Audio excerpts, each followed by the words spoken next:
put an hi. Yeah, audible. Okay, good. So chat is on. That's awesome.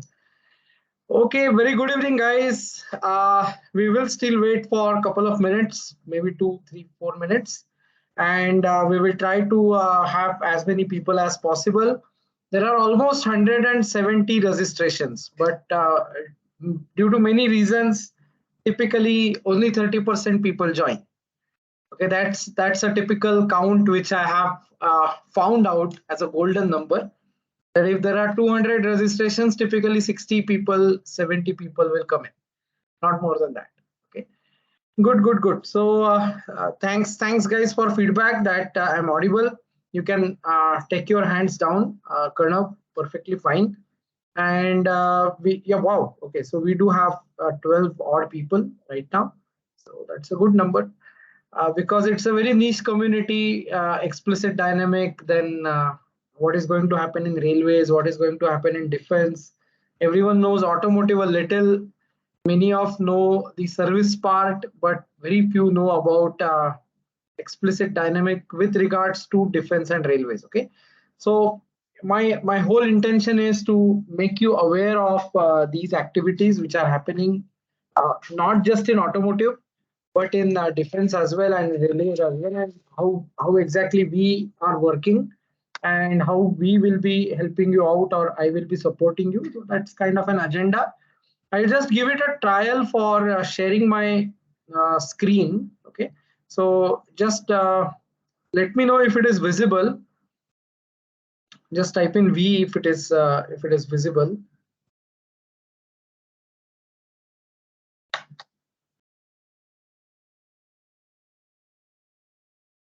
So this is what I'm going to present today. What are the regulatory standards and what is UIC and other bit.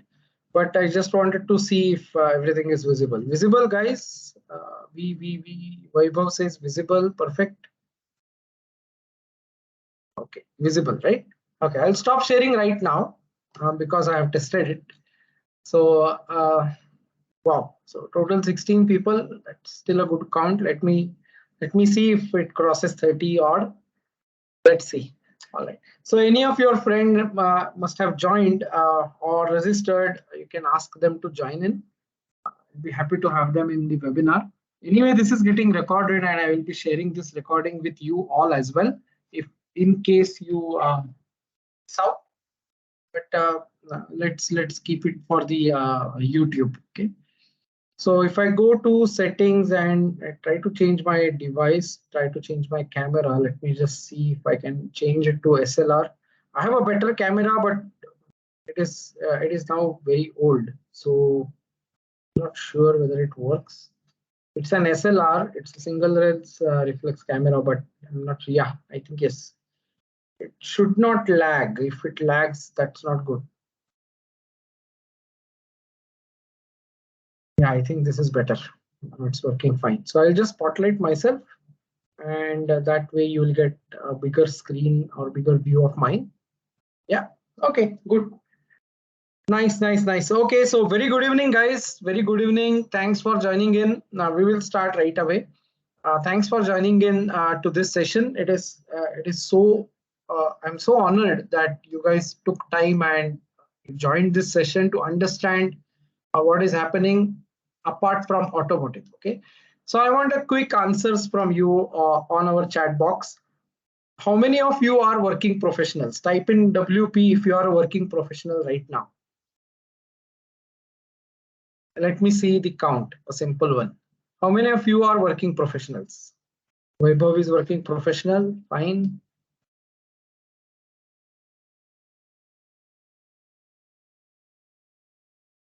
What about Vimal, Vivek, Raghavendra, Narayan,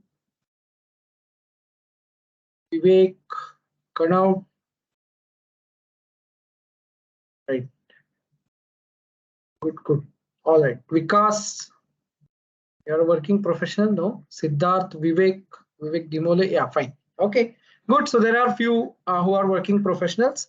How many of you are searching for jobs?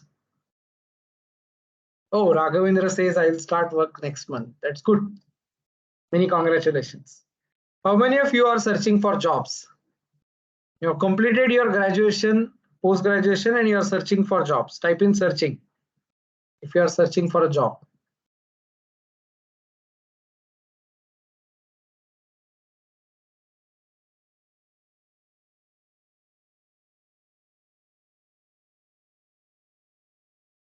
Searching, okay. Currently in last sem of undergrad, okay. I'm also, but in ANSYS, fine. Currently I'm working in SPM design, okay. I work as a professional, fine. That's good, Vivek. Yeah, I got that. Good, good, good. Okay. And how many of you are undergrad or postgrad students? You are not searching for a job, you are just finishing your course.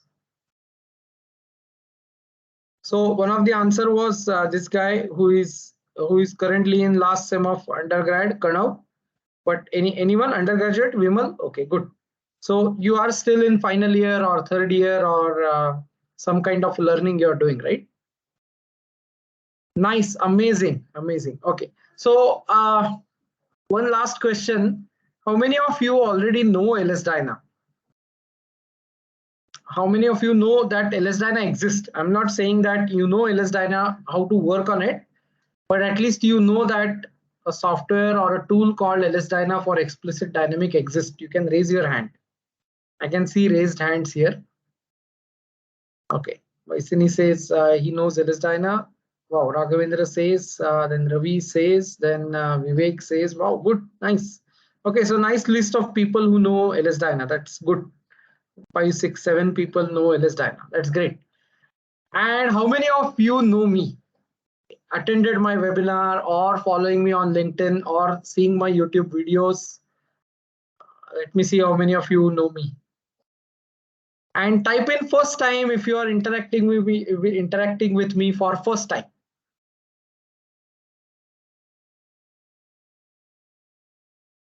You do FT, maybe just a abbreviation. First time you are interacting with me, that's great. Ravi says first time, Nitesh says first time, amazing. Okay, good, good, good, nice. So it's a mixed crowd. I just wanted to understand where we are and how exactly I'm supposed to direct this particular 90-minute session, because we all are here to learn something. Okay, of course I will be sharing what in what capacity I can help you, what will be the course structure and other bit if you are interested. All these things are going to be there, okay, but that's going to be just last 10 minutes part.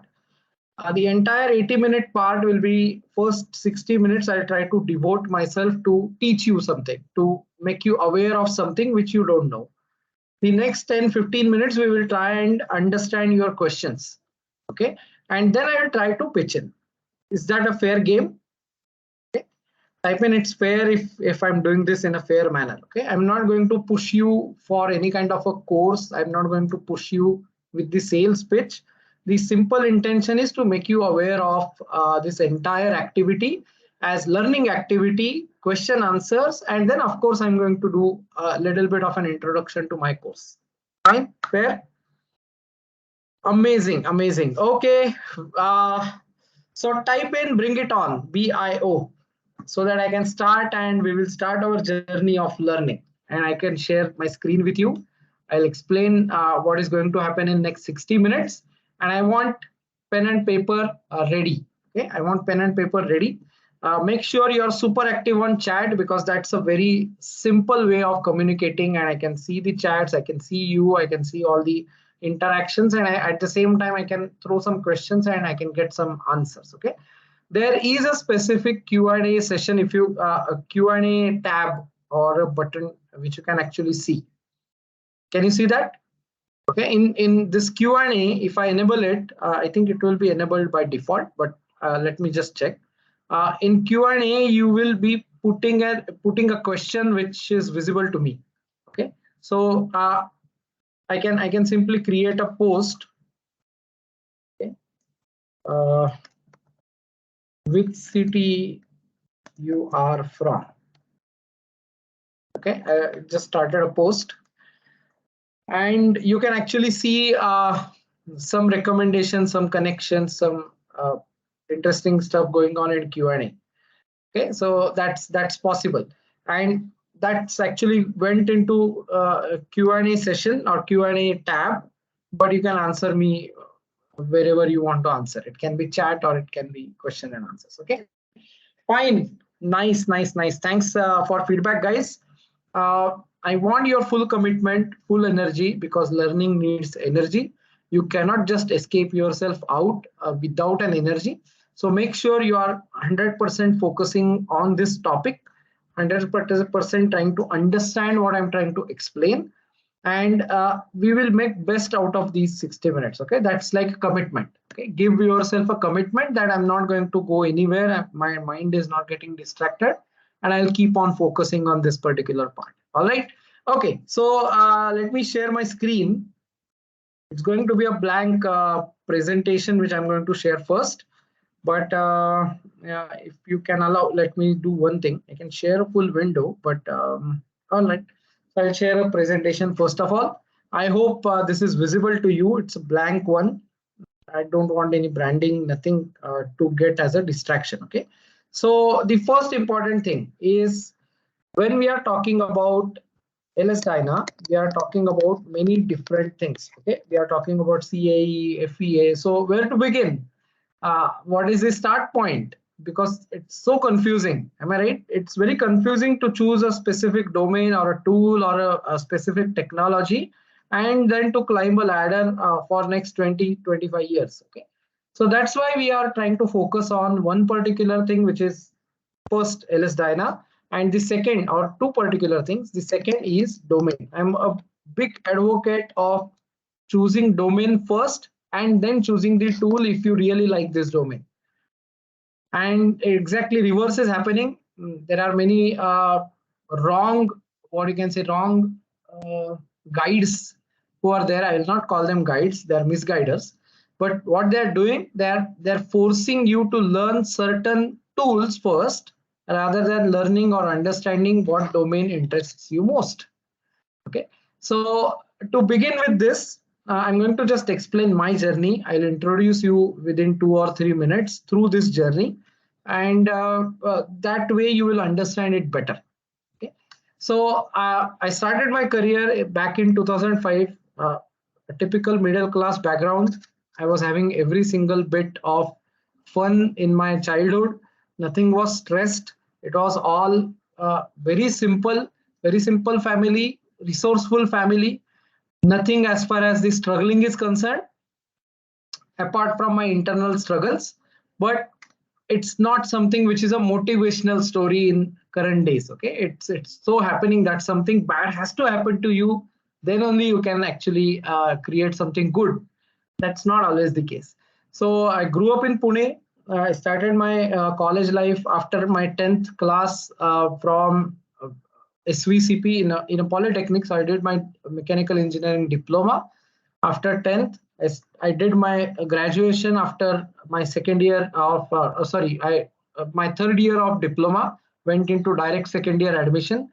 And in 6 years, so as a normal kid, I finished my entire journey in 6 years. What was different is I was hardcore plugged into mechanical engineering.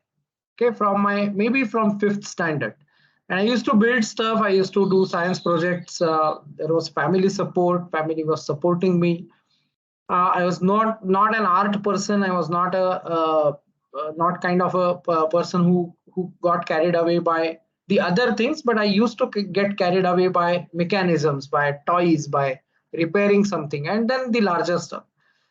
So the point is,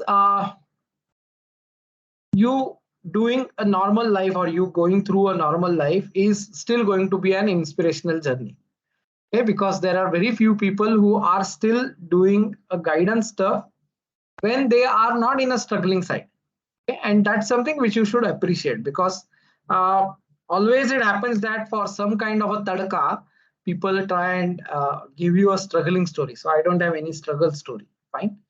Then I started my GET life, graduate engineering trainee life, just after college in 2005. I started as GET CAD engineer in UGNX, Unigraphics NX. Back then it was there. And it was just what you can say, it was a it was a big part of that ideas family. You may not be knowing that software at all, but the ideas got took over by Unigraphics, and then it all played a different role, etc. I worked in the same organization only for 2 months in CAD, and then I started my CAE journey. There was an internal requirement in the company itself, and I started my CAE journey saying, okay, this is a GET position, and you will be going to do meshing for next 4 years. You will not be touching any analysis for next 4 years. That was a joke which was put in front of us, but we felt that it was a reality because company management was knowing that this is a big thing now. Back in 2005, it was a big thing, and we started working as meshers in Medina software. You may not be knowing that software also. It's now like a dinosaur. So we started working in a small room in Tata Johnson Control using Medina. We started meshing the parts. And what used to happen is within a month, we understood that this is meshing, this is analysis, this is post-processing, all these terminologies. And we started getting the projects as an individuals. And that was something which actually made us fear because it was a big responsibility as a fresher, just college pass out. And we were using some world-class softwares like Medina, like LS Dyna, like LS Prepost, Hyperview, Altair, Hypermesh, all these things. It was so new to us. And that was a test of our own capacity as mechanical engineers. Okay, it was not just a tool operator's job because we were supposed to deliver a project. We were supposed to deliver a solution. We were not just supposed to deliver a mesh. And this is something which started happening. We got a lot of mentors. We got a lot of learning. The learning curve was humongous. You cannot imagine how fast we learned. And then we started growing in the same organization. I personally started growing. I went to Germany. I went to US, stayed there for a longer time, came back, and I realized that this is not the larger game playground. The company is not the larger game playground for me. Need to move out and start something which is of my own. So I wanted to create my identity. Okay, that was a struggle for me because I was a solution provider, but I never had an identity as such. So I made sure that I will start with a training modules for LS Dyna and Hypermesh back in 2013. So we are completing 10 years of training. That's like a good achievement for me on a personal front. I don't want to brag about it. I don't want to celebrate. Of course, I will celebrate, but I'll not be celebrating it in a startup manner. Okay, just rushing down the investors' money. That's not what I'm going to do. So the important thing is, in this 10 years, I wanted to teach as many engineers as possible, and I wanted many engineers to come in the explicit dynamic domain because there are no teachers left in industry, and that's a fact. Do you agree? Those who are working professionals, how many of you get a mentoring in your own organization? How many of you get a real mentor? Do you get a real mentor? You get a who is looking after you, is teaching you. So there will be very few people who will be getting the mentors. Others will be having just a boss who is telling and do whatever you want to do, right? So that's the case, and that's why I wanted to have a handholding sessions, coaching sessions, make sure people get sustainable jobs. Okay, so there are jobs in data science, there are jobs in AI ML, there are institutes who are just now you can see what you can say a substantial drop of ads on career in data science, career in AI, career in machine learning, but a consistent ads or consistent marketing going on in mechanical field, right? Okay, enough about me. Hope you found it interesting. Was that interesting? So that's how I started. I just wanted to give you an idea who am I and what did I did in last 10, 15 or maybe 18 years now. So type in interesting if this was interesting. Okay, so we will move on. I'll just share one of the slide and then we'll move on.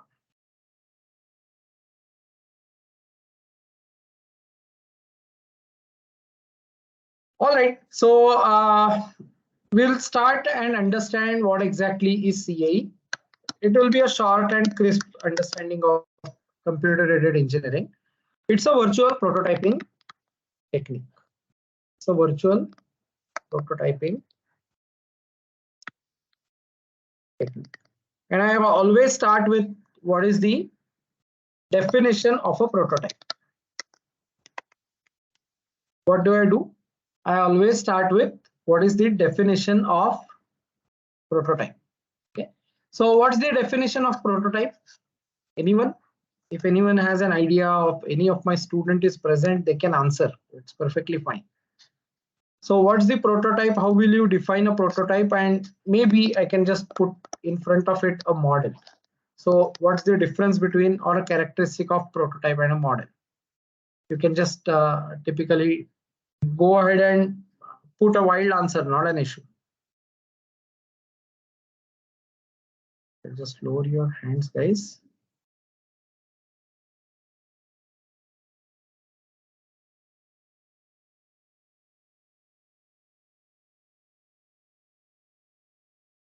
First copy of final model. Okay. Prototype is a physical product while model is virtual. Okay, fine. A physical presentation of the complete compilation of ideas which may or may not make into a complete production. Okay, fine. That's interesting. Okay, what Raghavendra has said.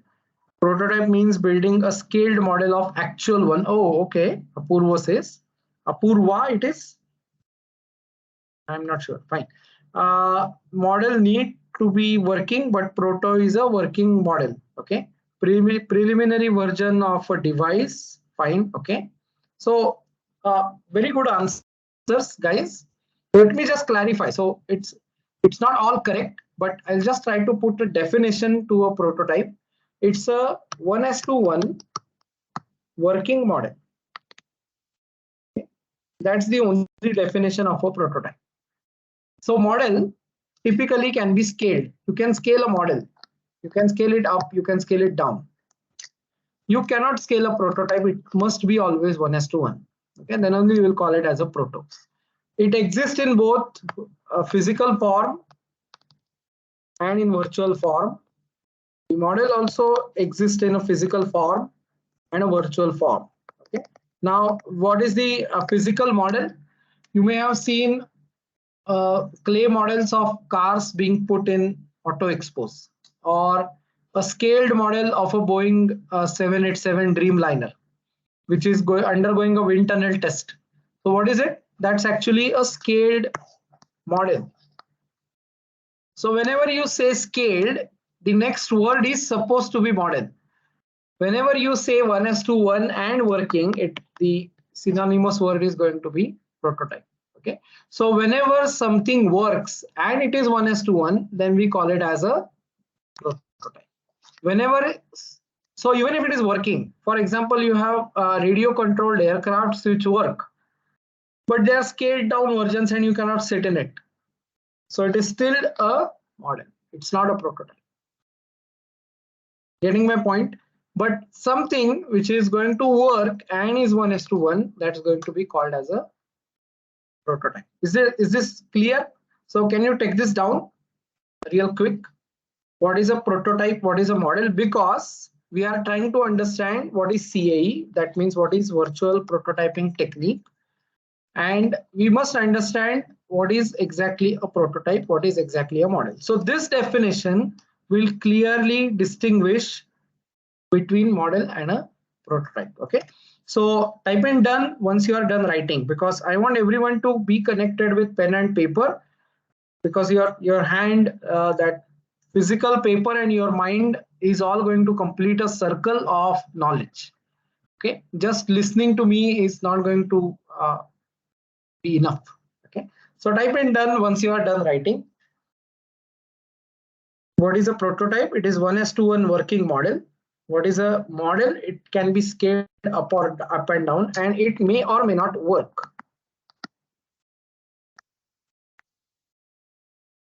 It may or may not work.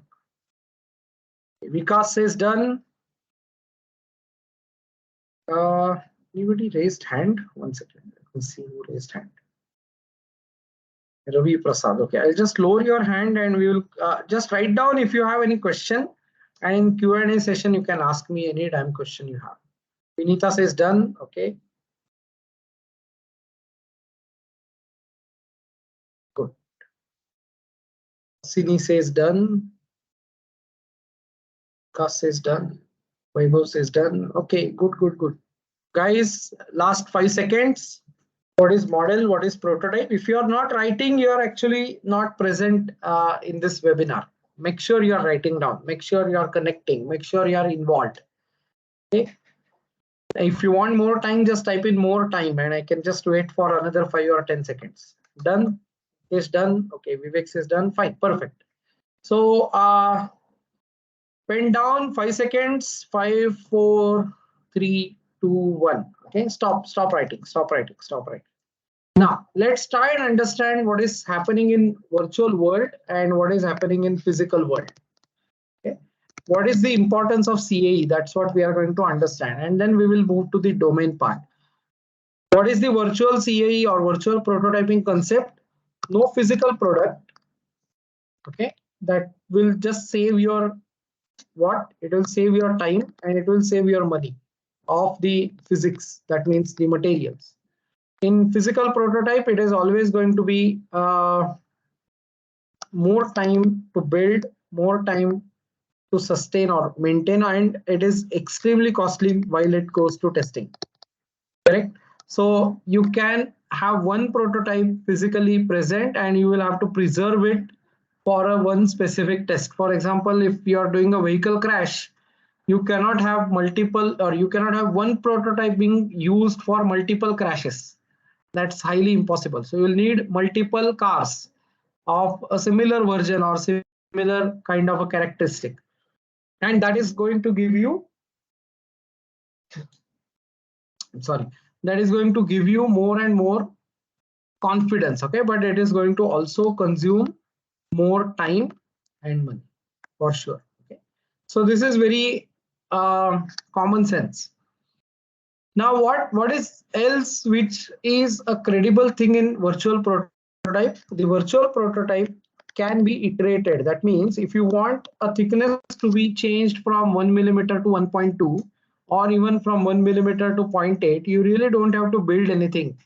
It's already present. So what you are going to do, you will be mathematically changing the thicknesses of that particular component or a part, and you will be retesting it, and the turnaround time will be faster. Now what is most accurate? This is the most accurate stuff. You cannot replace a physical test. Okay, you cannot replace a physical test.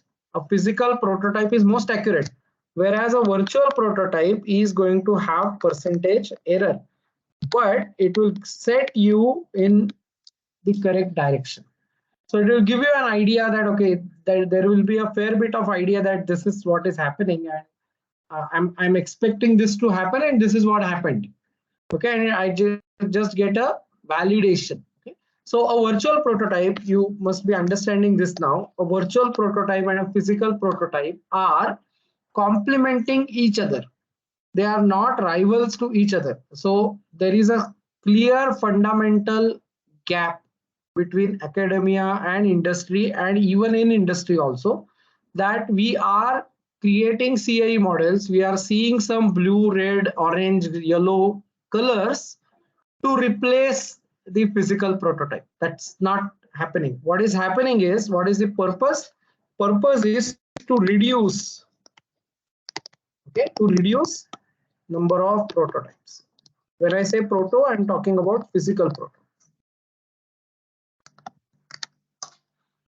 Okay, so what is the main purpose of doing CAE? The main and the only purpose of doing CAE is to reduce number of physical prototypes. That will automatically do what? That will automatically reduce cost.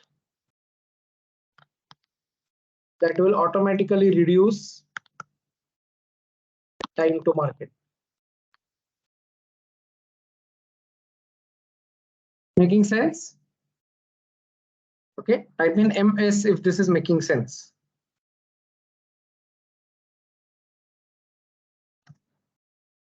Okay, what is the means, why we need CAE?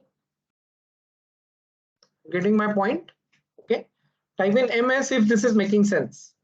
Why we need CAE? To reduce number of physical prototypes. That will automatically reduce the cost of development, and that will automatically reduce time to market. So you will have faster products to market. Make sense, everyone? Understood? Okay. So write down what you understood and why we need a virtual prototyping technique, which is CAE. Okay. Write it down and type in done. So I get enough responses, I will move on to the next topic. Okay, so we understood what is exactly prototype and model. We understood what is a virtual prototype. We are now trying to understand what is exactly CAE is doing, why we need CAE. That's the burning question. And now we will try and understand what are the important aspects of CAE. Okay, and even before that, we will try and understand what is exactly happening with regards to model, prototype, and the numerical methods, explicit, implicit, and other bit. Okay, because you may be listening to all these words or all these sentences quite a lot.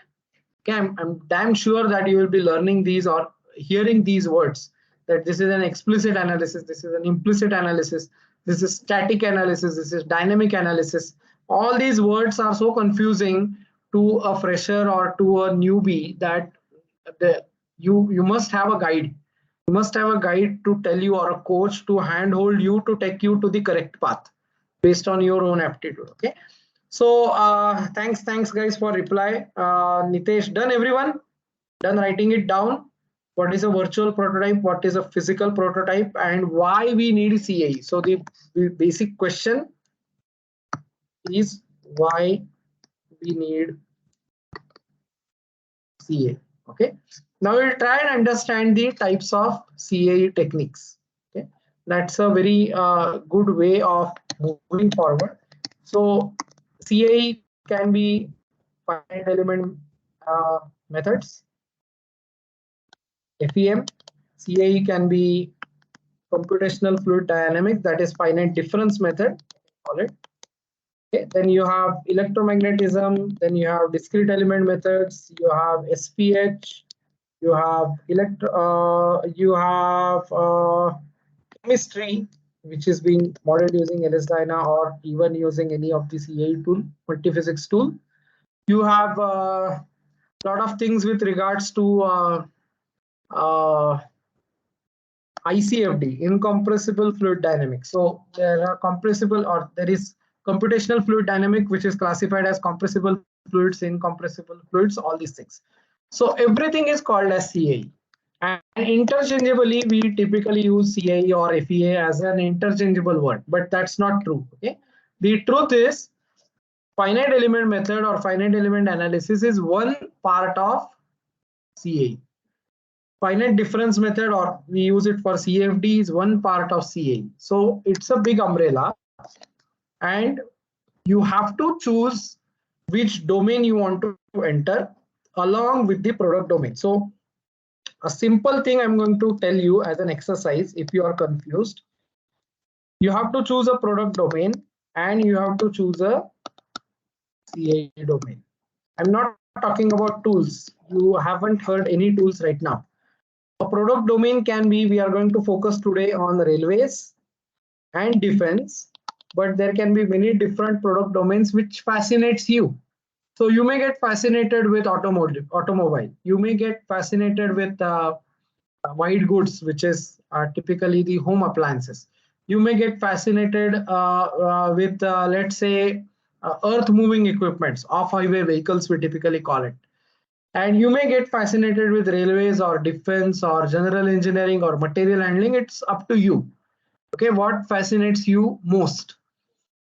Then it comes to CAE domain. Now this can be a good choice based on your inclination towards one of the two basic branches. Listen to me carefully. It can be an inclination towards computational fluid. So it can be an inclination toward fluid dynamic, not computational. So it can be fluid mechanics, I'll call it. So you may be inclined to fluid mechanics, or you may be inclined to solid mechanics. Now, how to know that? It's very easy. Do you like strength of materials? Do you like physics? Do you like the design? Then you are, of course, inclined towards solid mechanics part. If you are inclined towards thermodynamics, fluid flow, and other bit, then you are inclined towards fluid mechanics part. Okay. So based on this, you are supposed to choose a domain. So if it is CFD, so if it is fluid mechanics, you are inclined to. There can be thermal CIE which you need to perform, or you can move forward. There can be, let's say, computational. So you have this coefficient of drag you want to find out. Then you can go ahead with this. If you want to do some kind of a flow analysis, you can do this. Okay, and couple this with one of the product domain. Getting my point? So when you are interested in, let's imagine you are interested in solid mechanics and you are interested in crash or automotive. Okay, or if you are interested in automotive domain. So what is going to happen? There can be crash, there can be durability, there can be NVH. This all comes in structural part. This all comes in solid mechanics. So you can have automotive domain, which is a product domain, linked to a CAE domain, which can be either crash or durability or NVH. At the initial stage, you can get exposed to any of them, but the final journey has to be in one direction. That means you should be an expert in one of the area. Okay, you must be working in one of the area for more than 10 years, and then you have a adhikar. We call it as you have a say, you have a word in that particular area. Okay, so with me, guys, are you with me? WU, type in WU if you are with me. Not getting lost, right? I'm trying to explain in the simplest possible wordings that you will have to choose a product domain, you will have to choose a CAE domain, and CAE domain will be actually chosen based on your interest. Okay, so I'm not giving you fancy presentations and all the coloring, but I really want you to connect with me in the mind level.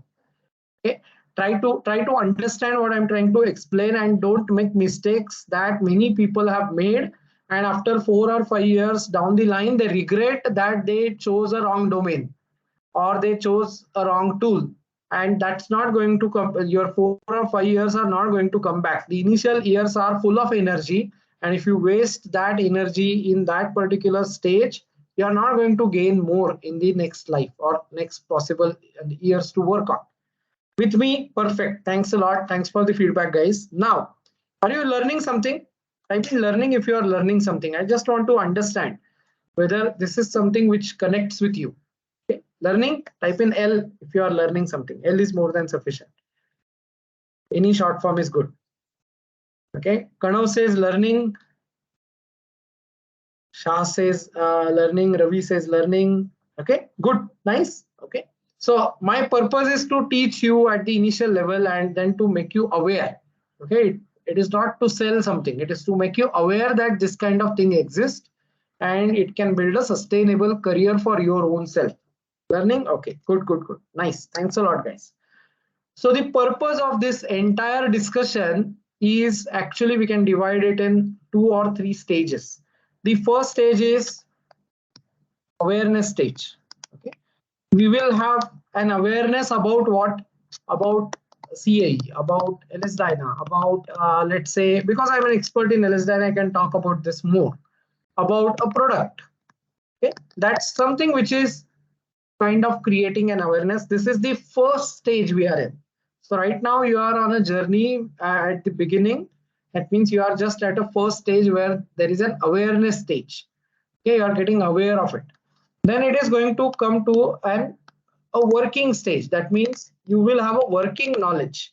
So there can be, let's say, a course, there can be some kind of a hand holding, there can be an assignment, there can be an internship, and that's all going to be, or there will be learning. So working stages, it will start with learning, then you will have assignments, then you will have internships, then you will have actual problems. All these things are going to happen, and then comes the stage of application.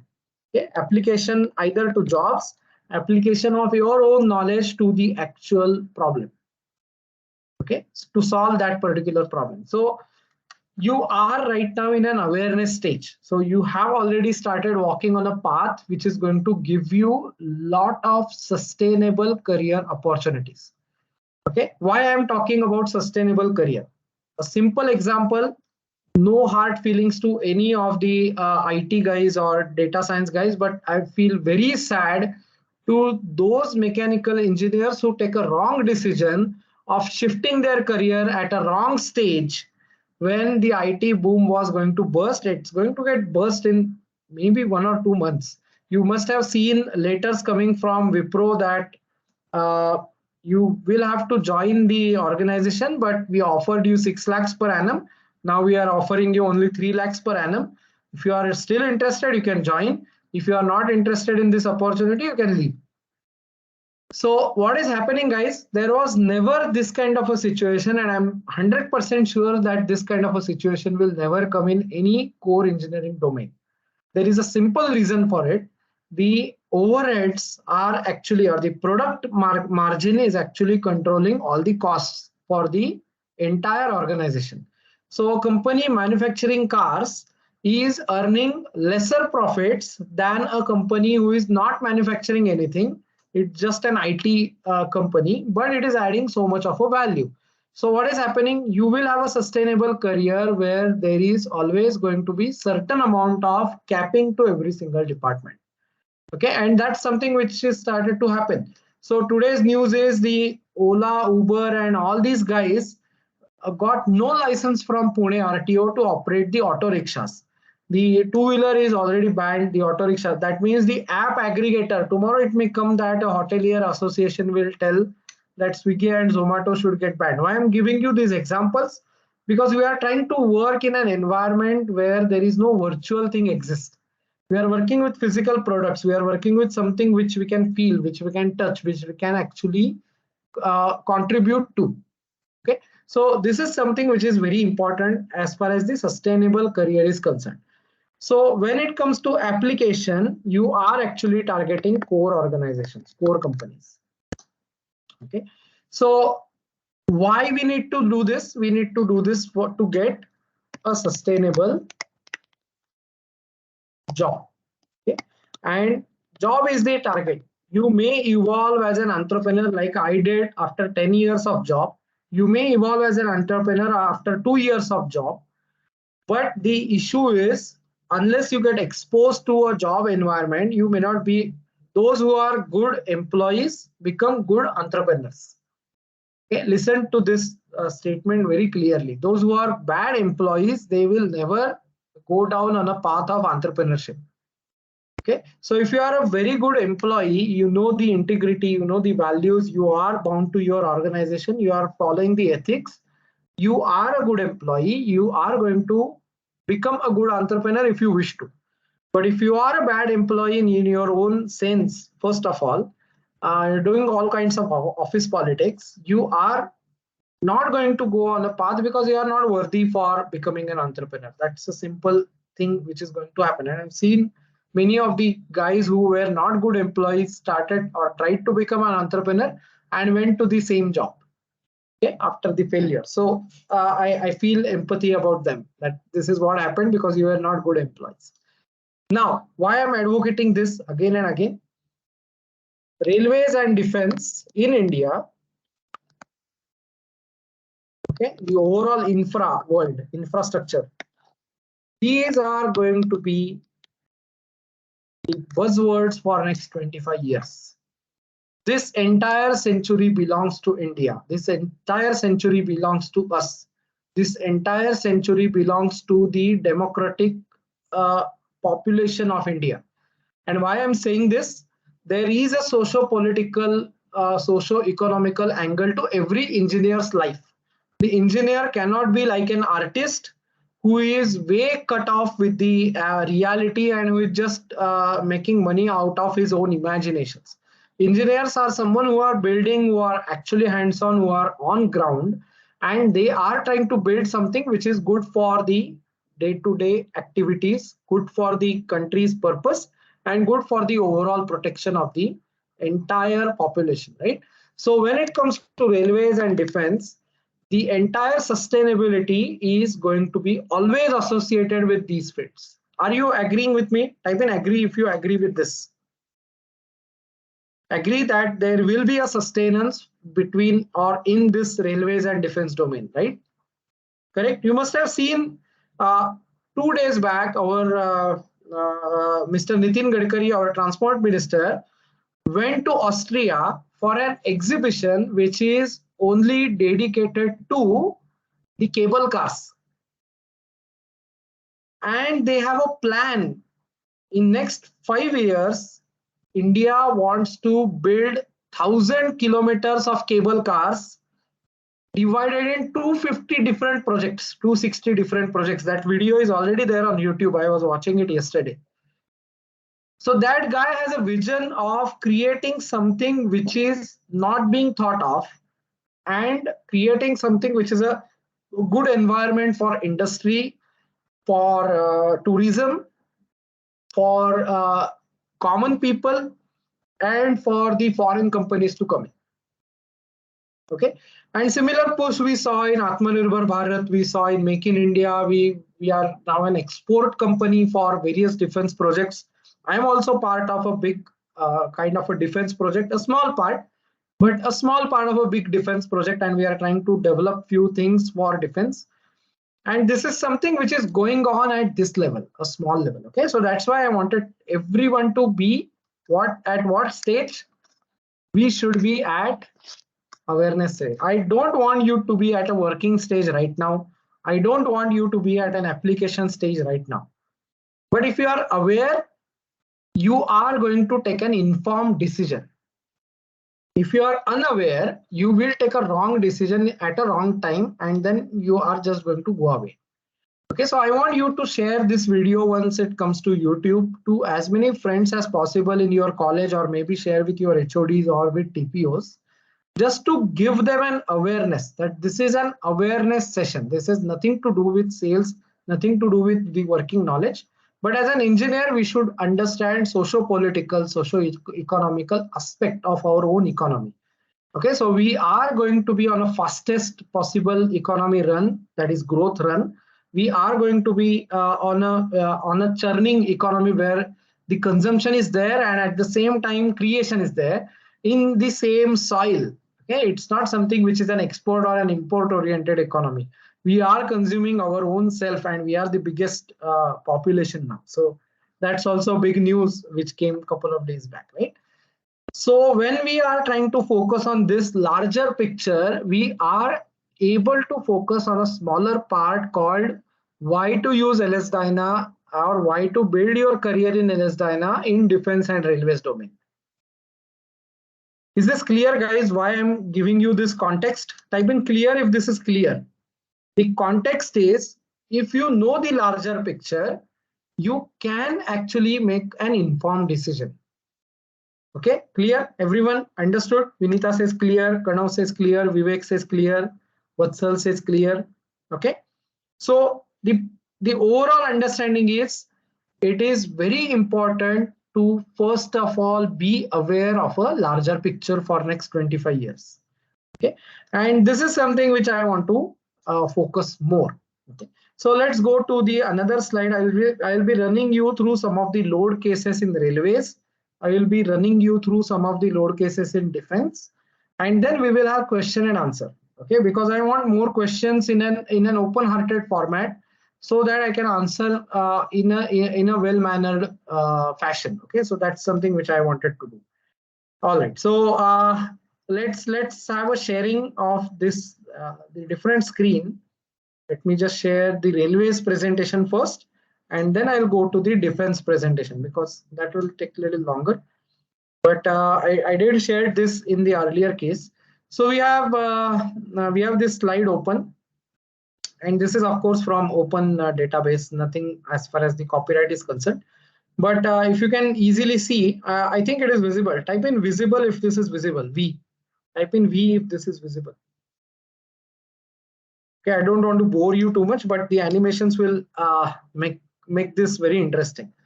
Okay, so the regulatory study, visible. Okay, good, nice. Thanks guys. Thanks for the comment.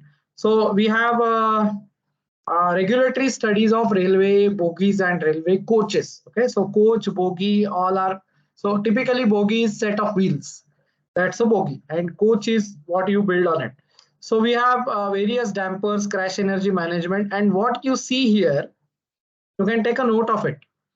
So there is a kind of, it's not a written rule, but it's kind of a global regulation for railways that is called UIC.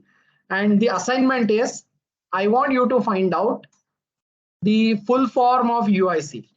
Okay, later, and you please give me answer on LinkedIn. You can just tag me @Nachiket Phadke on LinkedIn, and answer to UIC is this. Okay, so I'll know that you have answered what is UIC. Okay, it's a standard. First of all, you have an EN standard. So I want what is EN and what is UIC. Of course, these standards will be present in public domain to some extent. And then what you have is a pushback coupler, deformable anti-climber. So okay, let's talk about railways. How many of you love to see a railway passing by? Type in me if you love to see a railway passing by. You stop. You stop, right? I personally stop. Whenever I see a railway or any kind of a railroad thing going on, I stop. I just look at it. So amazing. It's so easy. But at the same time, it's so well aligned, right? Everyone sees that and everyone loves it. A small child awakes in you when you see a railway. The big part is when it comes to physics, it has a huge momentum. Am I right? It has a huge mass into velocity is what? Momentum. So when you have a huge mass and even a small velocity of 10, 20 kilometers per hour, you have a huge momentum. And what happens is when you suddenly stop, this is what is going to happen. The bogies or the coaches are going to climb on top of each other. You must have seen this in some of the images when the railway accident happens, and you must have seen that it actually climbs, and that's a worst case scenario because the energy is now getting absorbed not by the structure but by the occupant, and they are instantly going to die. So what happens in the new coaches? So we have Indian Railways has an agreement, or you can say a royalty fee we have to pay, which is called as LHB coaches, Linke Hoffmann Bausch. That's a designer or a company who manufactured these coaches at the initial level. It's a German company. So this LHB, or German or a Swiss, I'm not very sure, but Swiss or German, either of them. So this LHB coaches, you must have seen or heard that word. What is the characteristic of them? They don't climb. They have a crumple zone at where you have all the washrooms present, and the in top view they will be arranging the crash sequence will arrange coaches in this manner, a staggered manner. So why it is important? It is important for a mechanical engineer to understand the crash energy. If you are going to make it useful to deform a structure, occupants will be safe. If you make that crash energy to go anywhere, if you don't try and harness it to make a permanent deformation, the crash energy is going to kill the occupants. Making sense? Okay, it's all about law of conservation of energy. The energy can neither be created nor be destroyed. It can only be converted from one form to the other. So the point is, whenever you have a energy conversion going on, you are supposed to convert it in best possible manner where it gets diverted away from the occupant. Same thing with the vehicle crash. Same thing with the high-speed impacts. Same thing with the railway crash. Making sense? Okay. So when you have Linke Hoffmann Bosch coaches, okay, LHB coaches, they are designed to absorb energy and they are designed to align the coaches. It's actually very easy for a rescue operation as well, right? If you have coaches which are climbing up, the rescue operation is just kind of a mess. Cannot rescue anyone who is actually on top of the coach. It's just highly impossible, right? So this is something which is going in the overall UIC standards. So what is exactly happening with the rail bogies? That means the set of wheels. What is happening to the underframe? What is happening to the entire coach? What is happening to the seat? What is happening to the entire restraint system, which is the buffer zones? All these things are supposed to be considered. So crashworthiness of coaches, vehicle dynamic studies, static structural analysis of bogie frame, design optimization, fatigue and durability, and then we will go for a final proto production. Okay, so the coaches are being tested for crash. Okay, and all types of modifications, whatever you do, so you have a sleeping compartment, you have a chair car, you have an AC chair car, you have a chair car with vista dome. That means you have some rotating chairs. Everything needs to be tested because the floor arrangements are different. Okay, so the floor arrangements for different cases are going to be different, and it changes the entire structural integrity. So you will have to check every single coach for impact. Make sense? Okay. Now comes to this, if we come down to this part, so you have this specific rail coach. A tear weight is 36.69 tons, total payload is 11.7, test load per bogie, and under tear is 12.6, under gross is 18 point. So you know what is tear and what is gross. Load case is initial velocity 40 kilometers per hour, and you can actually see what is happening with regards to this. Okay, so this is the entire area which needs to get crumpled up to door, and the passenger compartment should remain safe. Making sense? Okay, so this is how this is one of the project which ELENO student did in his MTech. So this bogie and the coaches are from GrabCAD. Okay, it's not real, nothing is real here, but they are from GrabCAD. We understood what is happening in GrabCAD. We meshed everything. That means the students actually meshed it. They understood what is the concept of UIC, what was the speed, what is the tear weight, what was the gross weight, all these things. And then they made a crash. But this was not only the load case. There were many other load cases, static load cases, structural, torsional rigidity, bending, all these things were going on. But this was a finding of an MTech project.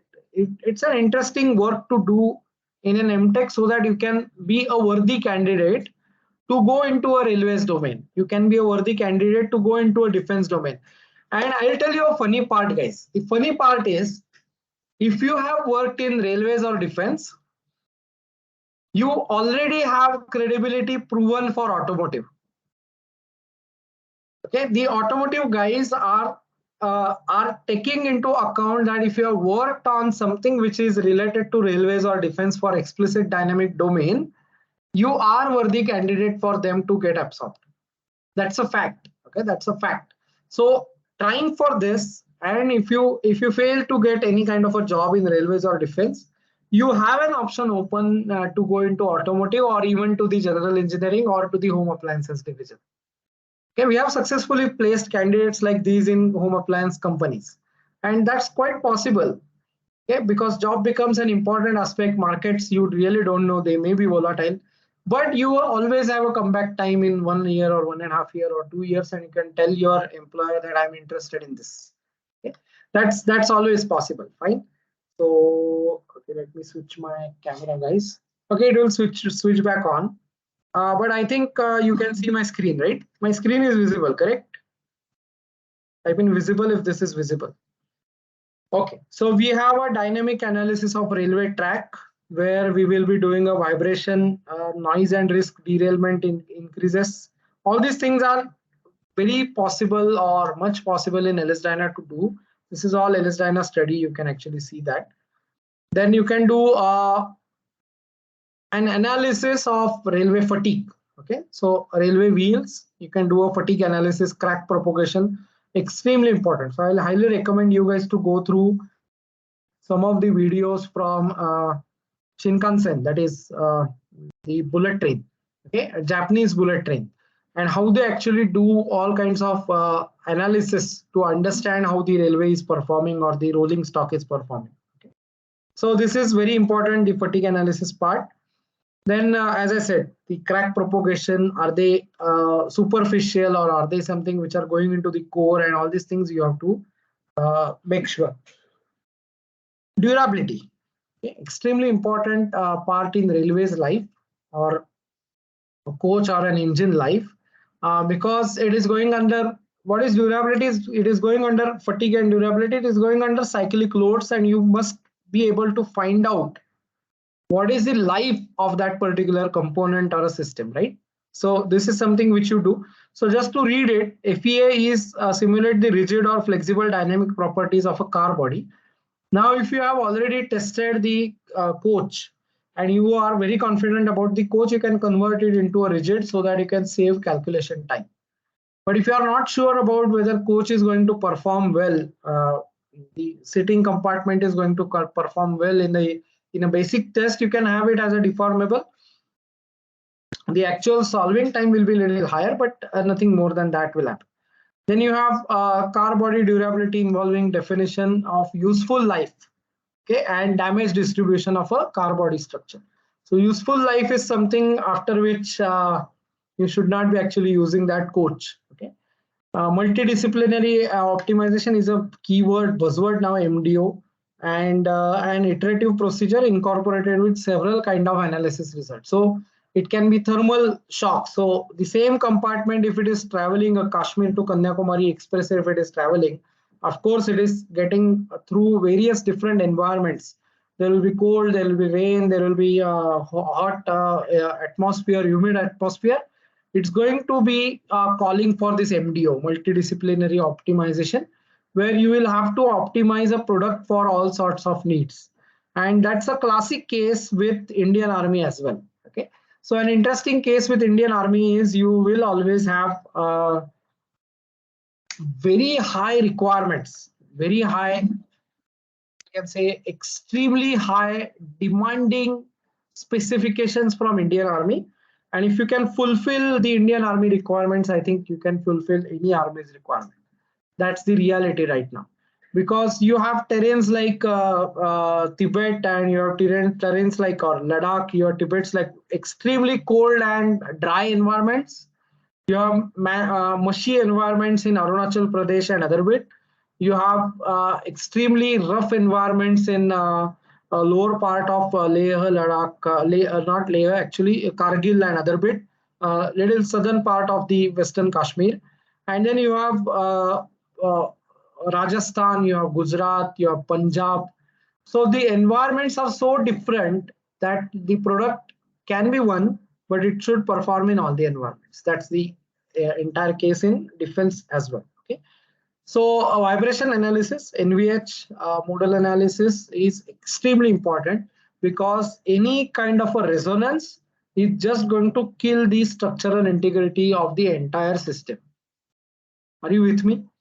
So you know the importance of resonance. You must have seen some bridges getting collapsed due to the frequency not getting matched with the natural frequency. The excitation and natural frequency are very close, and it violently vibrates, and the bridges actually collapse. Okay, and that is something which can happen with railways as well. So you have a lot of external frequencies, excitation frequencies coming to the track. So there can be a frequency which is different for a freight carrier than a passenger car than a Vande Bharat Express, and the track is the same. Okay, and if there are frequencies getting matched up, you may get a violent kind of a deformation in tracks. That's quite possible. Okay, and that's something which you can actually see on YouTube as well. So and one more thing is noise vibration harshness, NVH. NVH is a term which is more associated to the comfort of a human body or comfort of a human being. And if you have a better NVH, you will feel better as far as the service is concerned. So you sitting in a regular ICF coach, then moving on to the LHB, moving on to Tejas Express, moving on to Vande Bharat is a whole different kind of an experience. Okay, so that's something which you can relate to. Fine. So this is the entire ELENO project summary. But these are some of the important aspects of rail coach. Of course, I missed out one or two slides which are related to railway seats. We are actively, so none of these projects are live projects. So they, or even customer projects. These slides are open, but some of the projects are extremely confidential as far as the customers are concerned. So we are under a strong non-disclosure agreement, so we cannot disclose most of the information. So we have railway seats projects going on. So as I mentioned earlier in a slide bit, that we have seats for Vande Bharat, we have seats for Vistadome coaches, we have seats for which are sleeping berths, we have seats which are reclining seats, we have seats which are executive seats. All these kind of seats are supposed to go through a UIC regulation called UIC 566. You may have to note it down. So you have a UIC 566 regulation specifically for seats, and it's typically driven by European companies, but it is now being adopted by Indian organizations as well, and it's kind of becoming a global standard. Okay, so you have UIC 566, UIC 52. So you must have wrote this 526. Okay, and EN standard you have 15226, 15227, dynamic test, static test, all these things. Okay, so interestingly, the railway coaches are not yet manufactured by any of the private company. So there is a controlling organization at a central side which is called as RDSO. Okay, Railway Design Standard Organization. So this RDSO's people are actually deciding what type of analysis to be carried out or what type of test to be carried out in a particular on a particular coach. So if you are creating an LHB coach, which is a sleeper coach, and which is a 2-tier or 3-tier or a combination or a first class or a coupe or all these things, the RDSO has to certify. Making sense? Okay. So I'm giving you a practical side also, practical environment also with regards to railways. All right, shall we move on? As I said, this is just an awareness phase. So there are many things to discuss, but if you are ready, we can move on to defense side. Yes, I'll just stop sharing this. Can I move on? Type in MO, move on. And then I'll just move on. Yes, okay, good, nice. So let me just stop sharing. And I'll go to a defense presentation or a generic presentation, to be very frank. But yeah, here we go. So it's kind of a generic presentation for us, but it starts with defense. So that will be pretty fine. So what I'm sharing right now with you is a corporate presentation of my service organization. So we have two divisions. ELENO is having two divisions. One is the training division, ELENO Engineering Learning Center. Second is ELENO Energy LLP. That's a service organization where, so we have commercial LS-DYNA license. So we can use LS-DYNA license for both the purposes, training as well as services. But if I just have a training license, I cannot use it for services. But the other way around is possible. Now you must have heard name ELENO, but how many of you know the meaning or how this word got coined? Any guess? Wild guess? What is exactly the meaning of ELENO?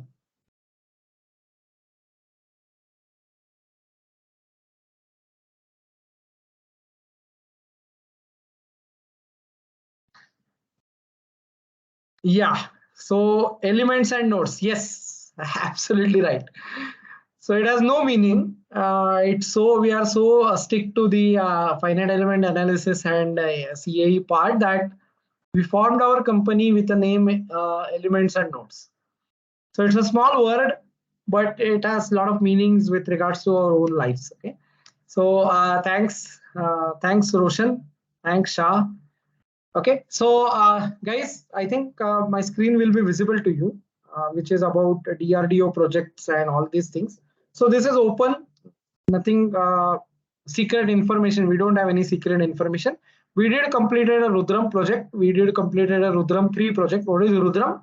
It is an anti-radiation missile of Indian Army or DRDO for that matter. So when I say anti-radiation, what do you mean? Anti-radiation means wherever you have a radio frequency, wherever you have radio establishments, That means radars. You are supposed to burst them. So your enemies become blind. They cannot see anything if you destroy the radars. So these Rudram missiles are hypersonic missiles. They travel at a huge speeds and they penetrate a bunker and explode inside the bunker. Okay, so these are Rudram 2, Rudram 3. The trials are going on. CAE work is done. So we are done with our CAE. Now the trials are moving on. So this is how this is a ballistic gel simulation. This is also an open, but this is our own. This is ELENO's thing. So this is a gel. Okay, and as you can see, I'll just enlarge this. Okay, this is a gel, and this is a bullet traveling inside the gel. And the gel represents flesh. Gel represents human flesh.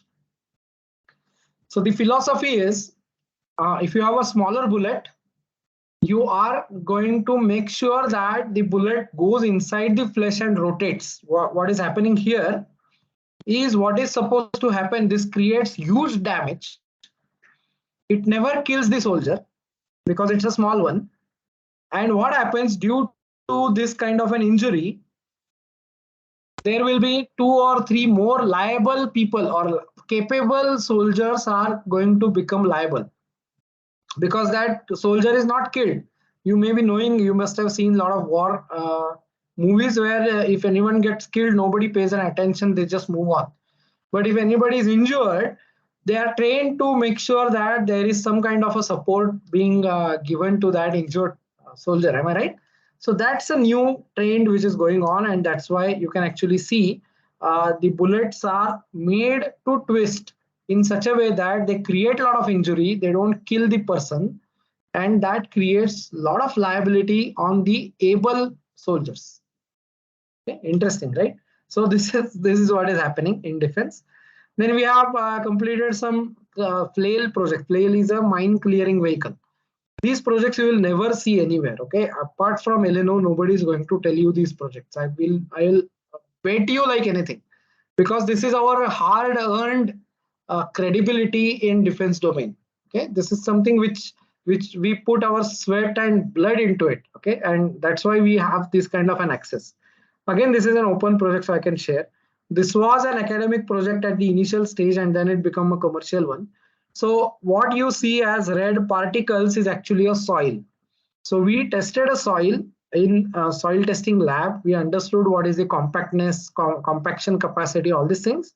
We created this kind of a soil in using SPH in LS-DYNA. And then we rotated these 12 hammers inside this soil at a speed of 300 RPM while moving in a forward direction at 4 kilometers per hour.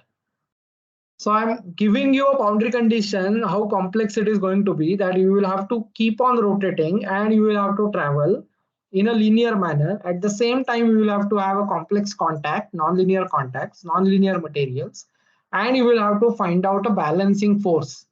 Okay, that was the case. And we take a proud that we solved this by basic engineering techniques and understanding, and of course using LS-DYNA. So whatever you see here is all LS-DYNA stuff. Okay. Then we have this kind of ceramic tile penetration study which we did. Again, a ceramic is a non-automotive material, but it has huge properties of eroding something. So that's something which we did. Then we have some mine hull blast and other bit which is also going on. We did some HAMRL projects. Okay, then we have these blast projects. Okay, so I'll just show you. Yeah, so this is kind of a blast which happens on a civilian vehicle. So this vehicle is a civilian vehicle. The dummies we positioned, we made sure that the mass is being distributed. And what you see as a gray part here at the bottom side is a hull which we imagine, which we created in an imagination. So it's an imaginary hull getting created. Okay? And that particular hull is something which is going to save lives of the occupants in a civilian vehicle. So in a Maoist area or a Naxalist area, typically these mine blasts happen. And every time it is not possible to have a mine protected vehicle and people die, personnel die, our jawans die. And that's something which is not supposed to happen, right? So We had an idea of converting a simple civilian vehicle, a Mahindra or a Tata, a small 207 or a truck, and try and add some kind of an armor beneath, so that if there is any kind of a blast, a small blast, at least people will get injured but not get killed. Okay, they should be able to walk on their own foot. That's what the purpose was, so we created this. You can see the blast on a truck, and this is as per Stanex standard, everything flies away. This is a civilian truck, so nothing can save it. But this is all done in LS-DYNA using SPH environment. So it involves a lot of basic engineering understanding, tool understanding, and other bit. And you need a coach. You really need a coach. It just cannot happen on a YouTube tutorial. Self-learning is not going to help. Okay. Then we have this FICV, which is called as Future Infantry Combat Vehicle. Of course, this is from GrabCAD. Okay. So this is kind of a toy tank, and we try to explore it. We try to check what happens to the toy tank when you have ribs like this, and when there is an explosion or a case, and what happens to this particular guy. So G loads on head, G loads on chest, G loads on H point, acceleration, various accelerations we measure, various tibia forces, femur bone forces we try to measure, try to understand the possibilities of injuries, and all these things are quite possible to happen. Okay. Then we have a similar thing from an outside. A person is sitting inside. As I said, this is a toy tank we modeled using LS-DYNA. So you can actually see a vehicle security barrier now, which is a sliding gate. Okay, and it is supposed to protect the surrounding or periphery in such a way that a truck moving at 80 kilometers per hour with a mass of 8 ton should not be able to penetrate inside this fence or inside this gate. Okay, and that gate is regulated. So a very important learning part for you guys is, for every single product out there in market, there is some kind of a testing standard or a regulatory standard. Is this making sense, guys? Clear? Okay. Interesting. Type in interesting if this is interesting. If you feel that this is something which is really I never saw. It is something which is which I never imagined that this kind of a explicit dynamic simulation happens. Interesting, right? Okay. So the point is, it's an awareness phase. I'm again taking you back to the fundamentals that you must be aware. Now, the next activity you should do is being aware of many different things. Okay. Try and get aware of many different things. Watch my earlier YouTube videos. Talk to some people in a real explicit dynamic domain working environment and try and understand what is happening with regards to this explicit dynamic thing in defense and railways. Okay, so you can actually see this. Then we have this our own project called Assault Trackway. Me and my friend, we are doing this. This is an Assault Trackway Make2 project. You may be understanding Make2 on Google. You can just Google it, Make2, what is Make2, and you'll get the answer. So this is what you see is actually these two are the tracks, and this is the civilian truck which is supposed to travel at a speed of 40 kilometers per hour on soil. So these tracks are temporary roads. They are not for military trucks. They are for civilian trucks. They are supposed to move the logistic. Okay, at the border areas, you are supposed to move it, and the temporary roads are getting constructed. So we created a composite polyurethane kind of a composite material, and we created tracks, and these tracks are getting tested right now in Kargil area, and in Rajasthan area the tests are over. So now they are getting tested in the hilly areas now. So this test is going on. Okay. Then we have helipad, another Make2 project. Okay, man portable helipad, a 25-meter by 25-meter helipad should be getting constructed within 90 minutes. That is 1.5 hours by 10 people. That's a challenge by Army, and this challenge is being taken care by again a polyurethane composite, and we try to help Indian Army to get it. Okay.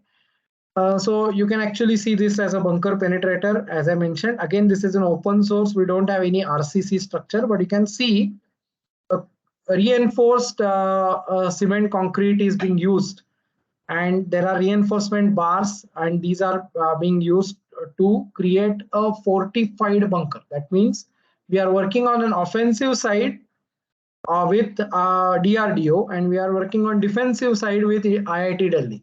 So that's an interesting case for us because we are working on both the sides. We are building bunkers which cannot penetrate this kind of a bunker penetrator, and we are also building bunker penetrators which are supposed to penetrate anything. So this is an interesting case for us. Railgun analysis, electromagnetic railgun using Lorentz force and all these things we try to simulate. We have another project which is going on for this for DRDO again. And then you have this Pinaka multi-barrel rocket launcher and all these things we did worked on. This is quite long actually. So we have this as SHPB, split Hopkinson pressure bar.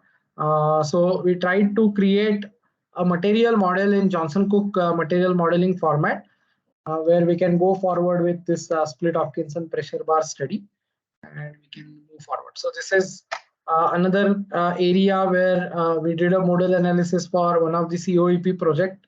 We did a bird impact, we did a bird strike and understood what is exactly going to happen. We have military blast restraint seating system, regular seat system. So in and all, okay, coming back to my own presentation. So let me just stop sharing because this will just create a lot of confusion.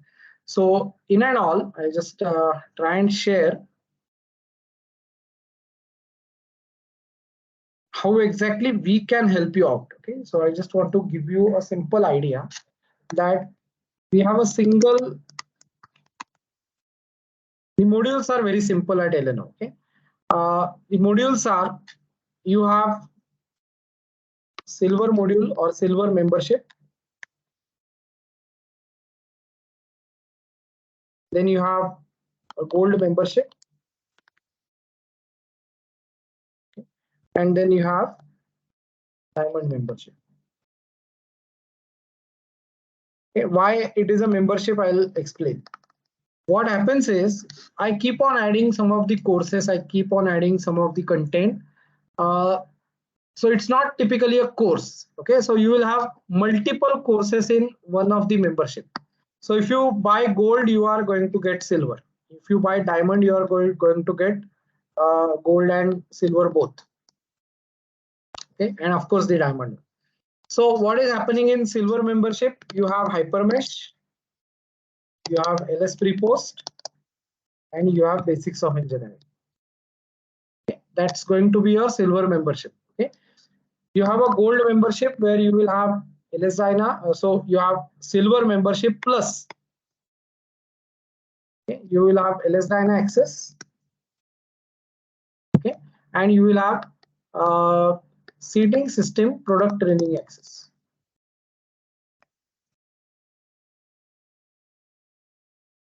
All right, and then you have a diamond membership where you will have, so this is one time. Okay, when I say membership, this is one time, full on lifelong membership. It's not subscription.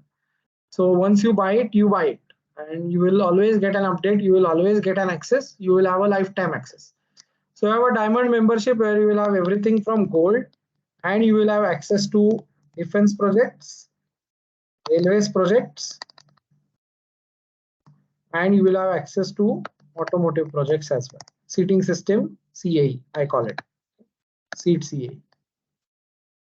Fine. And apart from this, a gold member is always going to get an internship at ELENO, and this is a paid internship. That means we pay you. Okay. So if you clear all silver member, silver stride, gold stride, diamond stride, you are entitled to get a membership. Okay, and now you have a choice of finishing it as fast as you can, because I typically meet people on Wednesday, Saturday. Of course, today I could not meet because of our session, but Wednesday, Saturday, and Sunday at 9 p.m. IST. For what? For any kind of a problem solving or a doubt clearing session. And this is for what? This is for diamond and gold. Okay. For silver members, you will be only getting access through WhatsApp discussion, or you will be getting access to whenever you have question. Okay. Other than that, you will not have access to Wednesday, Saturday, Sunday sessions for question and answer. And this will go for lifelong. So even if you finish your course and you have some career questions, you can come and get back to me, get an advice. Okay, that's always possible. What is the advantage? Advantage is I will be teaching. Okay? All my videos will be with you.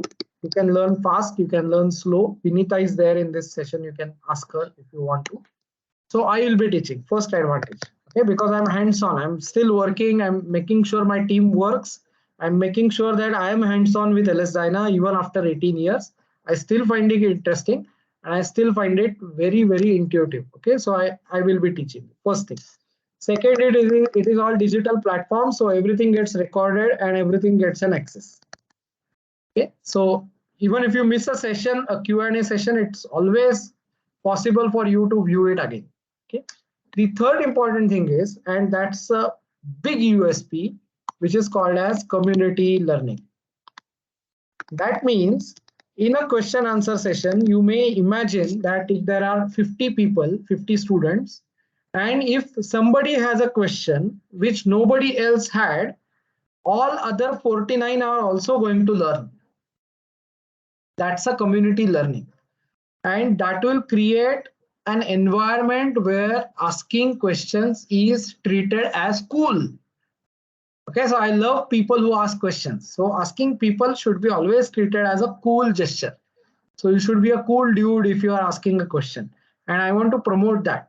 So the community learning is something which is extremely important. And the final important thing is placement assistance till you get placed. Okay, and this is available for gold and diamond members, not for silver members, because hypermesh itself doesn't attract too many jobs. A preprocessor itself doesn't attract too many jobs. But to start with, if you're a student, you can start with a silver membership, then you can move on to the gold, or you can directly jump onto the diamond membership. Is that fine? Now, one more thing. How is the cost? Okay. So the silver membership is going to be 14,999. These are all revised costings from 1st of April. I'm sharing this first time. Okay. You have a gold membership, and I told you what is included in gold. So a gold membership is going to cost you 48,999. Okay. And a diamond membership where everything will be with you for lifelong is going to cost you 88,000. All our lifetime. It's like a club. Okay, it's like a Deccan Gymkhana, or it's like PYC. It's like a club. Orientans, Mahindra, Club Mahindra. So it's like a club membership. You buy only what you wish to buy, and you will continuously get an access with our learning management system, with our support system, with me being hardcore involved in training, teaching, and making sure that you are making a progress every week. Okay, so thrice a week is something which I sense a huge thing to do. It's a big commitment, and we try to make sure that every time we get new questions, new type of an environment, and new type of a learning. Okay, so this is what I wanted to share. Now I'll open stage for the question and answers, and then we will stop. Okay, good. So what I will do, I'll tell you. I will just remove uh, the mic access. Okay, so you can unmute and talk. Let me just remove the mic stuff. Allow mic for attendees. That's done. Okay, you can raise your hand. I can get who has raised hand first. It gets a number, and you can ask any damn question you have about session, about career path, about trainings, about whatever you have in your mind. Okay, just stop sharing.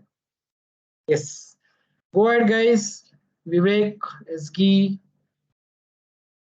Raghavendra, Aniruddha, Raihan, Kanav, Joseph. Wow, Joseph's also there. Aishwarya. Anyone has any question, just raise your hand and unmute and talk. I think you can actually see that you can now unmute. Vipul, Vikas, Shailesh, Shah, Ravi, Ramkrishnan. Any questions you have? Else, we will just close. All clear. Okay, good. Thanks a lot.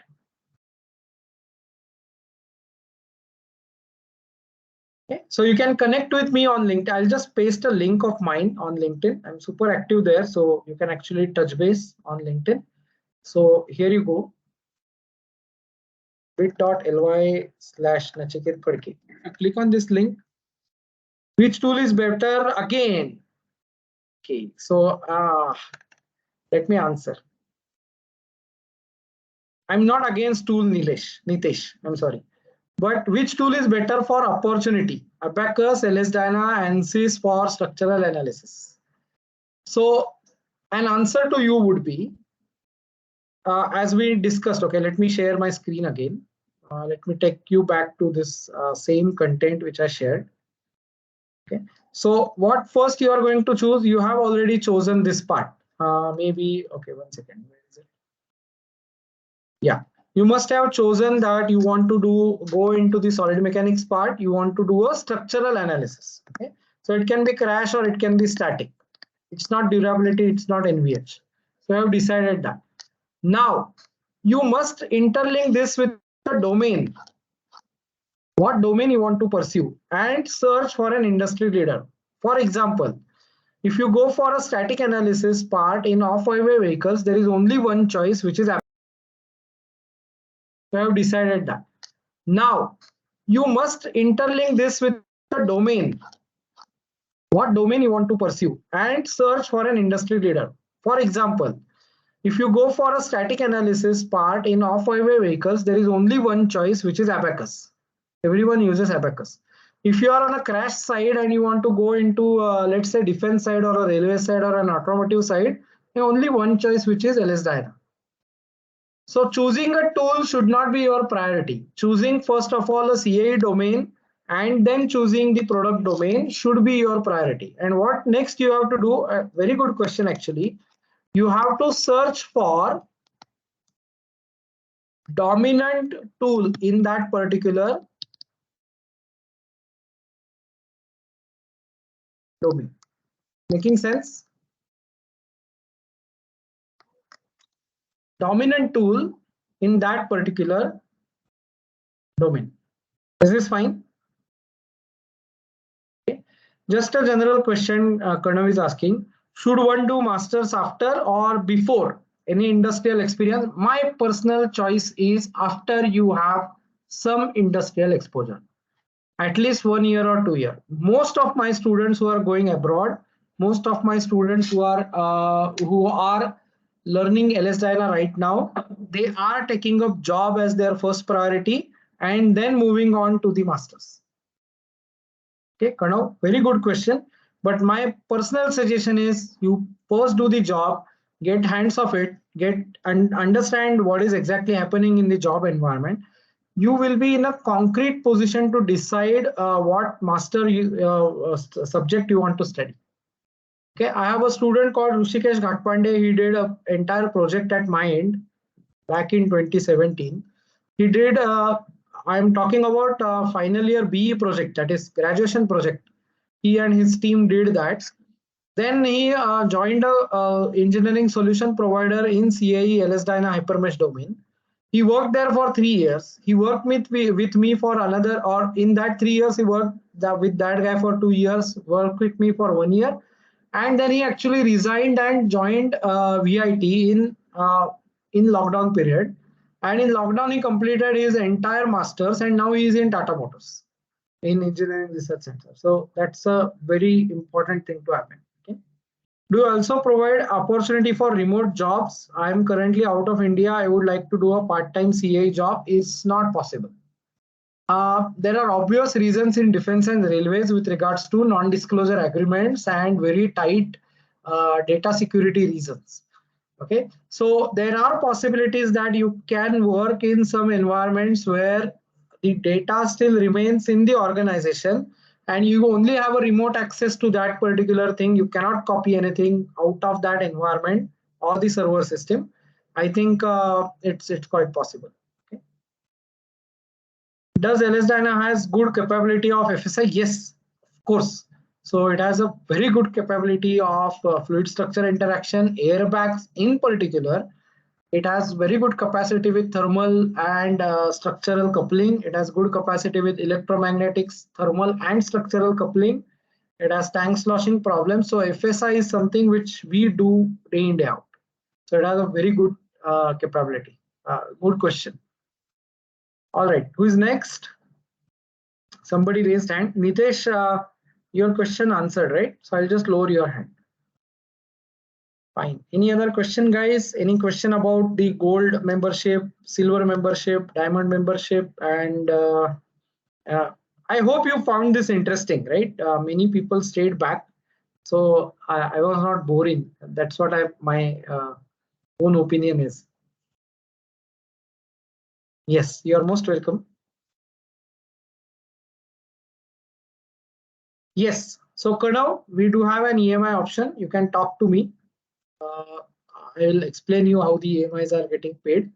And yes, we do support with EMIs. We do support with the part payments.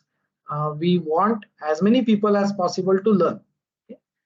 So for sure, you can talk to me. You have my email address. How many? All of you received my emails, right? I put ton of emails to join as many people as possible. Do we need to start a career as modeler or we can go with analyst position? Joy, a very apt question, sensible question. Guys, as a CI analyst, to take smaller responsibilities at the initial career is a good thing to do.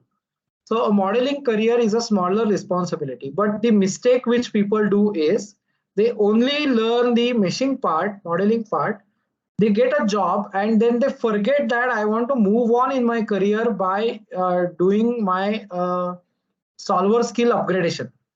So they don't upgrade on solver skills.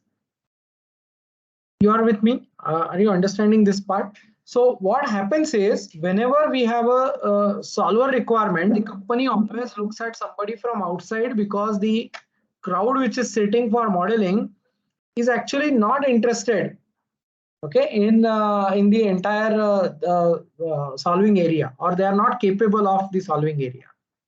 Okay, so it is better to start with the entire analysis perspective.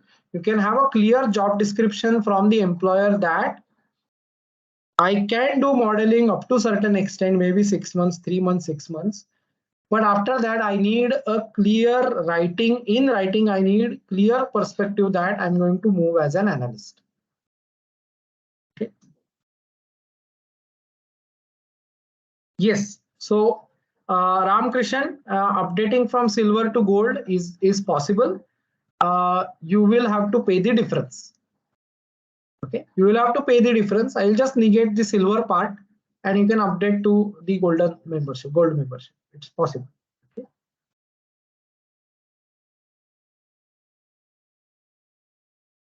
How can be that possible in an MNC like Maruti? What possibility you want?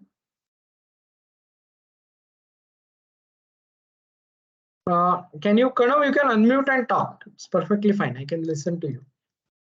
To shift domain, it's quite possible. Domain in this, you are not shifting. You are just doing what you are doing meshing right now, and you want to do an analysis role. So it's not domain shift. You are still in crash. Okay, you're still in crash, so you can do that.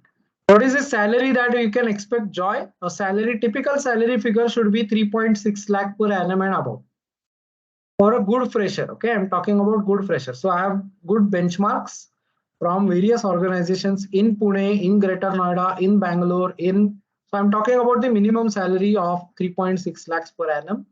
And that's a very good start, because having an offer letter for entire 1 year and not joining the company is not a good thing. What is good thing is to start the career, start playing as a test match, then go into 1 day, then go into 2020. You are anyway going to grow.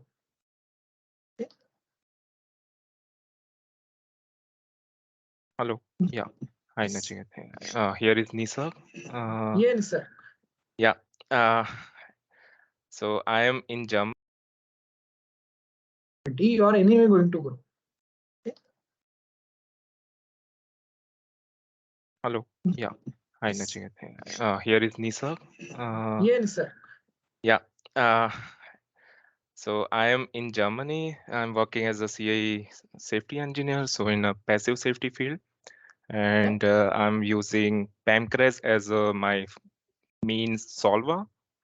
Mm-hmm. And I'm not aware about the LS and so because I haven't worked till right now because I'm working with Audi Okay.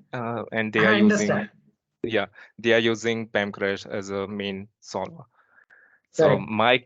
my question is what's the future of CA field in automotive sector? Because nowadays in Germany all are shifting towards active safety and they are mainly concentrating developing more in active safety region, so they're developing with different kind of so I, my question was what's the in next 10 years or next 20 years maybe this CA field will obsolete and the active safety will rise up more, or what will be the situation?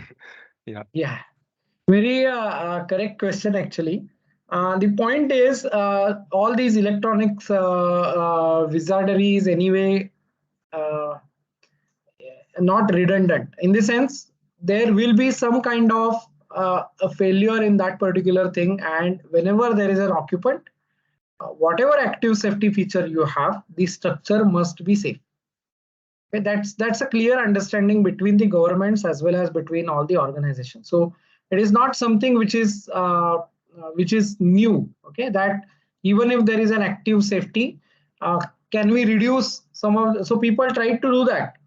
That Yeah. okay, we have an active safety stuff. Now I want to reduce my structural strength, and Mhm. I know that no crash is going to happen, but that's just impossible, right? Somebody actually hacked into the active safety part, and Right. they increased the speed to such an extent that it's inevitably going to crash, Okay. right? So the structural safety is always going to be there. Of course there will be, see what happens, even if you may see that the seats look similar, but every single seat is different when it comes to seating system, Right.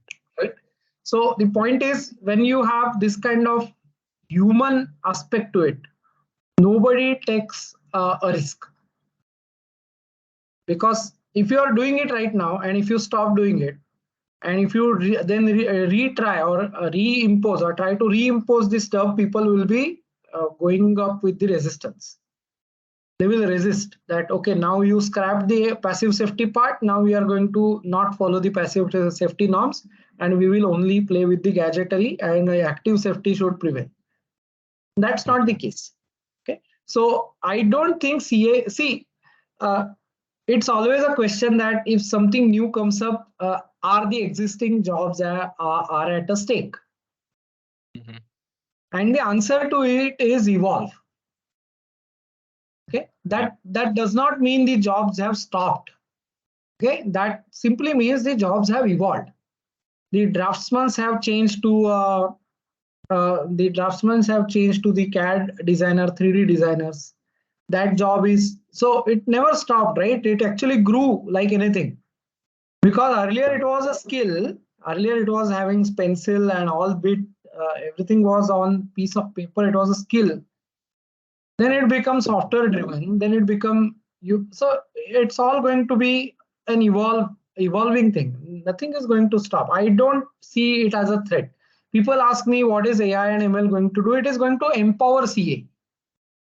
Okay, it's not going to kill the CAE. It's never going to happen. The human touch is always going to be there. The final aspect is always going to be a human aspect, and that's what is going to work. Thanks. Yeah. Makes sense, right? So Right. Right. don't feel threatened. Yeah. Mm. Correct. See, I'll tell you a funny story. Uh-huh. Uh, in 2005, when I joined CAE department, there was a buzz that this meshing job is going to go away in next 1 year. Nobody is going to do manual mesh. And there are still thousands of people who are doing meshing in India. Am I right or wrong? Right, right. So the point is, it's not disruptive. It's not something which is where we are in a disruptive environment. We are not in a disruptive environment. See, technology took its toll on many things. IC engine, people used to call that battery electric vehicles will be the final word. It's not happening. It's very difficult to change habits. It's very difficult to change the environment around you. Okay, you may feel that you are a disruptor, but actually it's not. Okay. And one more question. one Go more ahead. question. Yeah. Mhm. So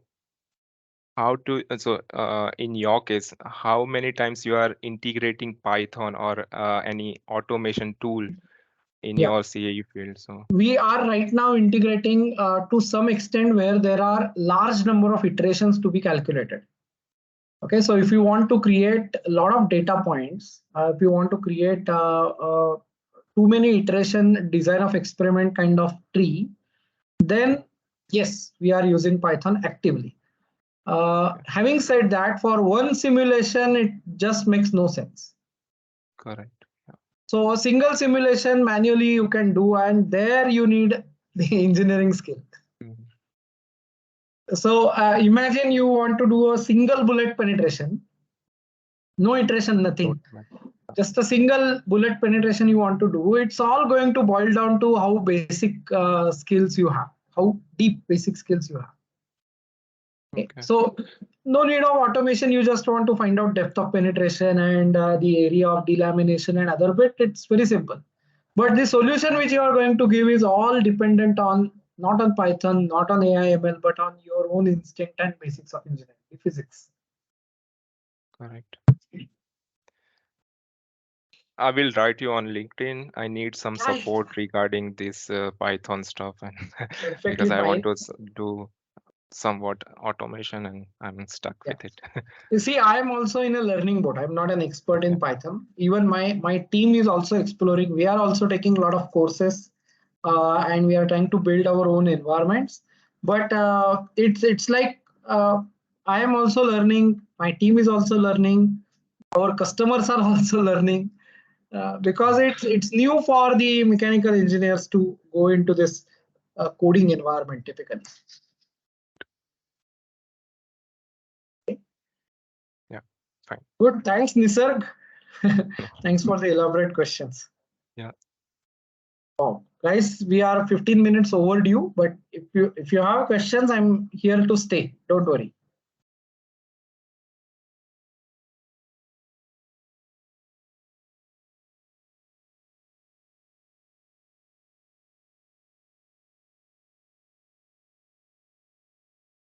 Okay. Any other questions, guys? So those who want to take an admission to any kind of a membership, please talk to me on above LinkedIn. And yeah, I will be sharing recording, Ram Krishan. I will do that. So you can actually go through the LinkedIn profile. My YouTube, ELENO Engineering Learning Center is our YouTube channel. You can go through that and try to go through all my content on LinkedIn. I post every day some or the other bit which is not core, but which is aligned, which is important, which is to inspire. Okay, I'm not a motivational speaker. I actually demotivate people a lot, but to for a better reason. I don't want people to have a dose like motivation like a drug. So it's like a drug addict that you watch motivational videos. It's more of an act on it and you will get it instead of just consuming the motivational videos. Okay. So thanks Vivek, thanks Ramkrishan, thanks everyone, and we'll call it a day. And I hope all of you enroll. Don't hesitate to talk to me. Have a Zoom call with me. Try to connect with me. You can even have, so I'll just put a WhatsApp link, okay? wa.me slash, I think it is going to be 091988173214. Okay. There you go. So you can actually get directly connected with me on WhatsApp. You can copy this link, paste it in the browser, and if WhatsApp is available, it will just pop up. Or the last digits 98817 32144 is my number. So you can contact me anytime. Just initially just try to put a WhatsApp message. So I will not cut your call. I'll just make sure that what's the topic and then we can discuss. Okay, thanks a lot, guys. Thank you all. See you. Have a great night ahead and hope to see you all in the session. Okay. Thanks, Vipul, for kind words. See you. Thank you. Thank you, sir. Thank you. Thanks.